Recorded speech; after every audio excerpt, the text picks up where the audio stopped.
Hello बच्चों, let's read the question. Our question is molar heat capacity of water in equilibrium with ice at constant pressure is. At constant pressure is. यहाँ पे 4 option आपको दिए हुए हैं. की concept की बात करें तो की कॉन्सेप्ट हालांकि क्वेश्चन में ही मेंशन है और की कॉन्सेप्ट होगा आपका मोलर हीट कैपेसिटी. तो बच्चों मोलर हीट कैपेसिटी क्या होता है, सीएम से रिप्रेजेंट करते हैं.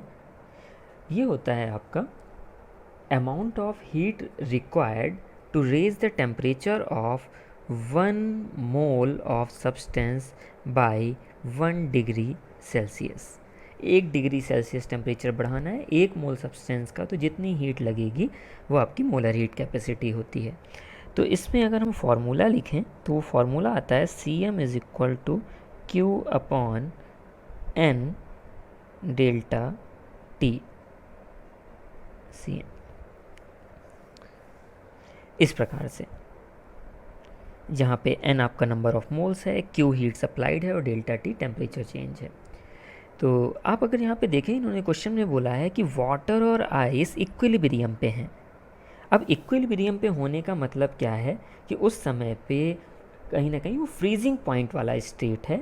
तो उस समय पे 0 डिग्री सेल्सियस अगर कांस्टेंट टेम्परेचर अगर आप सब एटमॉस्फेरिक कंडीशन लेते हैं तो 0 डिग्री सेल्सियस फ्रीजिंग पॉइंट पे वाटर और आइस आपका इक्विलिब्रियम पे होता है, लिक्विड एंड H2O सॉलिड.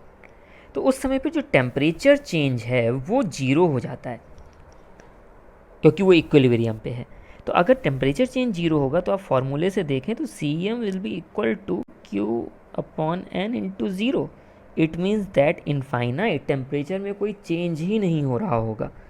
जब टेम्परेचर में चेंज ही नहीं हो रहा है तो उस केस में मोलर हीट कैपेसिटी डिफाइन नहीं की जा सकती. तो बच्चों आपका आंसर जो हो जाएगा, आंसर की होगी बी. यहाँ पे आंसर बी लिख दिया जाएगा, इनफाइनाइट के बराबर. आई होप आपको समझ में आ गया होगा. Thank you and best of luck.